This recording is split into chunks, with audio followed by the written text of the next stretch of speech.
ಪ್ರಾಧೀತ ಇವ ಪರ್ವತ. ಮೋಡಗಳೆಂಬ ಕೃಷ್ಣಾಜಿನದ ಬಟ್ಟೆಯನ್ನುಟ್ಟ, ಜಲದ ಧಾರೆ ಎಂಬ ಯಜ್ಞೋಪವೀತವನ್ನು ತೊಟ್ಟ, ಗಾಳಿಯಿಂದ ಚೆನ್ನಾಗಿ ಶಬ್ದ ಮಾಡ್ತಾ ಇರುವಂತಹ ಆ ಬೆಟ್ಟ ಹೇಗೆ ಕಾಣಿಸ್ತಾ ಇದೆ ಅಂದರೆ, ವೇದವನ್ನು ಓದಲಿಕ್ಕೆ ಈಗ ತಾನೇ ಉಪವೀತನಾಗಿ ವಟು ಕೂತು ಏನು ನಾದವನ್ನು ಹೊರಡಿಸ್ತಾನೆ ಹಾಗೆ ನಾದ ಕೇಳಿಸ್ತಾ ಇದೆ ಅಂತ ಹೇಳ್ತಾನೆ.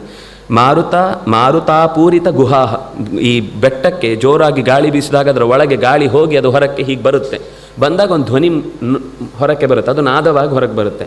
ಅದು ನಾದ ಹೇಗೆ ಕೇಳುತ್ತೆ ಅಂದರೆ ವೇದದ ಓಂಕಾರದಂತೆ.